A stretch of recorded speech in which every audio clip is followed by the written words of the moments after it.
Hello everyone, in today's video we're going to be taking a look at the Robinson R22 and X-Plane 12. We're going to be walking through startup as well as some basic hovering maneuvers and kind of putting it through its paces. Let's get started. So first things first, great little helicopter, absolutely fantastic. It's like the Piper Cub of helicopters. If you can figure this one out, you can figure any of them out.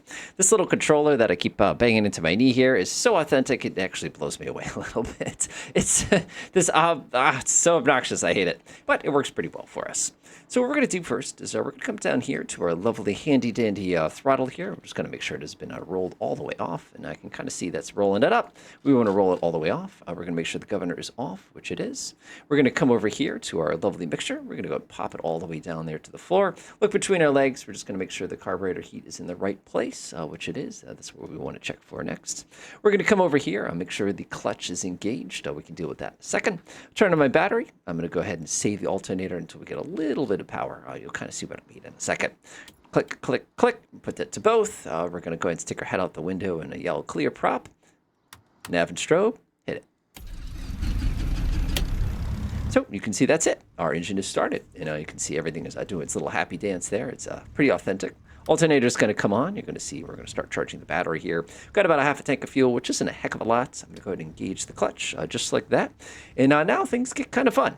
We've got no rotor speed, or if the rotor is spinning, it should be just spinning very quickly. That's actually exactly what you want it to do. Now, the reason you want that is just because, again, it's going to take a moment to get this thing actually going. All right, so let's go ahead and get the rotor spinning up. In the real helicopter, you wouldn't really get a lot of motion just yet. Basically, you kind of kick this up and you have to bring the throttle up very smoothly. You can see that spike in manifold pressure, and we're just going to give it a few moments to get a little bit more RPM. And we're looking at about 70%, and that's about 70% right there. You can see that right from my little rotor. Rotor's going to start getting happy. Normally, you'd hear a lot of really angry grinding noises. That's perfectly normal. That's what it would do. It seems to be a little broken. I'm not going to worry about it too much. But we're going to give it a few moments to kind of warm up. Like I said, you want to get your P's and T's in the correct spot. And it's looking okay. It's looking okay. Like I said, everything's kind of doing its thing. And we're on our way with that. And again, it takes a few minutes to warm up in the real world. I'm going to come down here. I'm going to go ahead and pop on the governor. Nothing should really happen because we're not in the governed RPM yet. But what I will do is I'll go ahead and clank the throttle just a little bit. And there it goes. And again, the helicopter's a little bit more weighty is the word I would use. Like it's not quite that sensitive like in the real world, but that's like I said, it's perfectly fine. All right, and that looks pretty good. We're in the green. We could beep the RPM. No, we can't. Not in this helicopter. So unfortunately, we can't even do that, but that's okay. Let's go pop on our transponder. Let's confirm our lights is in the correct position. We are much too cold to fly. Like I said, it's going to be warmed up by the time I actually start doing things with it, so it's okay. All right, with that all taken care of, I appreciate the fact everybody's got the jiggly janglies here. The big one that jangles is this one, which, as you can see, is jangling quite hard. And again, this is an actual compass, so this thing would be swirling back and forth as it does that too. If we don't get that, that's okay though. Like I said, it's no big deal, but like I said, kind of cool. All right, looking around, looking pretty good to me. Let's see, I'll go ahead and adjust our altimeter here. That is not quite the correct setting. That is okay. I go fix real quick, and we are looking awesome. All right, let's go ahead and run it through its basic paces. What you would normally be doing here is we're doing our little hover check. We should have a card in this thing. Aha. Let's see here. Sea level, our minimum power, it's about 23 degrees, so our maximum power today is this is continuous power, is going to be about 22.5. That's not much, so that kind of lets you know. All right, so of course you can see right now, pretty low power. Obviously we can't be chilling in the yellow arc too often. Can't cross the red and everything except for, basically anomalies. All right, so what I'm going to do is I'm going to go ahead and crank the collective just a little bit, and I just want to get light on the skids here. It just a little bit. Oops, it's trying to fly. Man, this thing would not be moving at that point, but that's okay. We're pretty light because we don't have a lot of fuel on board. We just want to feel what it wants to do. Okay, so it just wants to kind of do one of those. That's not bad. Man, this thing skids way more than the real one would, but that's okay. All right, let's see what it wants to do today. Now, the big fun thing for those of you who are new to helicopters is, other than the fact you have to be operating in 3 dimensions, basically a unicycle and a wind is what I like to kind of tell people when you first get in the hang of it, is just kind of get a feel for it. There's not a lot of flight controls. Real helicopters, the controls are really, really heavy when you're going slow, and they get really soft when you go fast.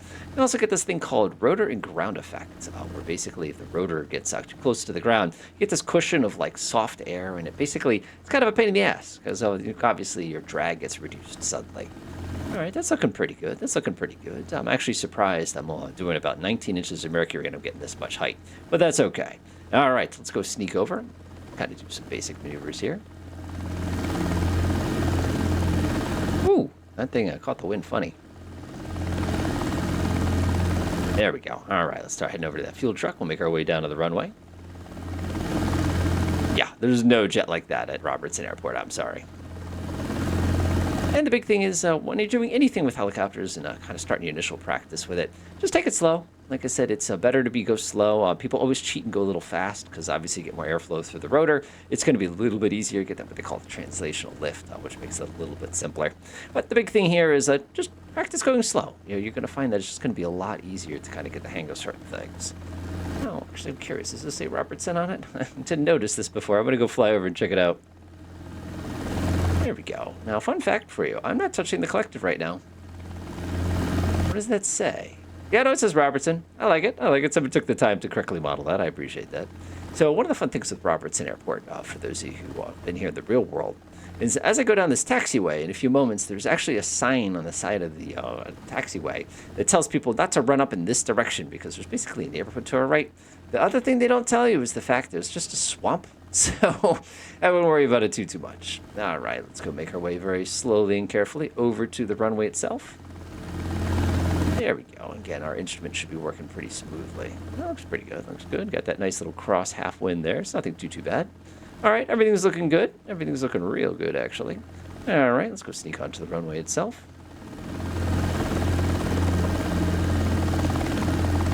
One of the fun things is you watch helicopters in movies, like you can tell it's CGI when the thing moves perfectly.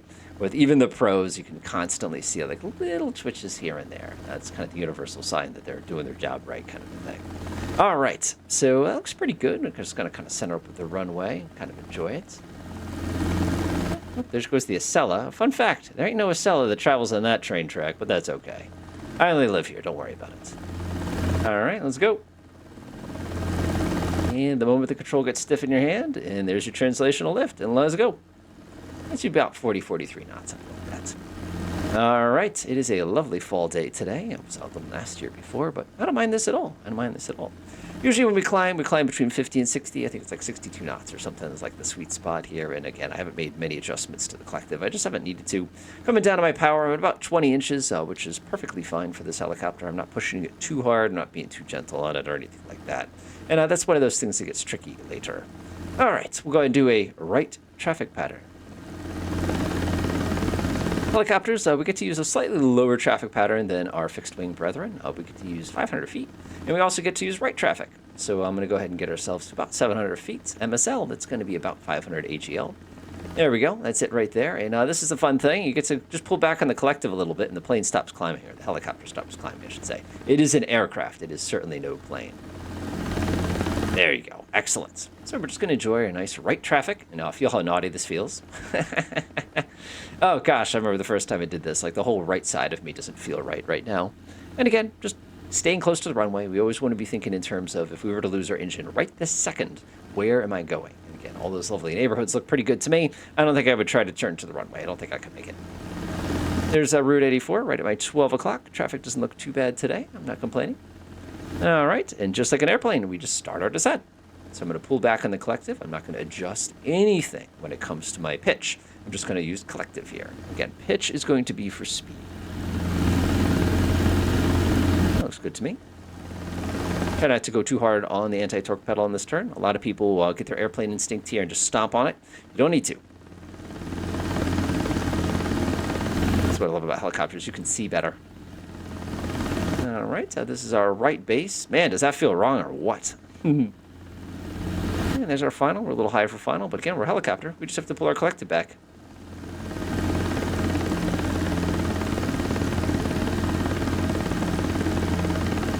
Nice and easy, overshot. It's okay. Remember, this is the weird part, is you're really using collective for up and down. Your nose is just for speed. You can see we got an approach speed of about 60. So I'm just going to bring the collective down a little bit, line up with runway 2 there.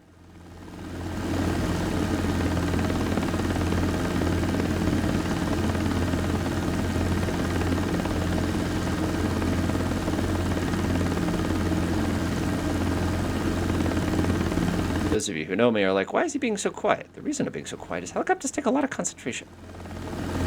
Whoa! That was rough. I really got caught funny there.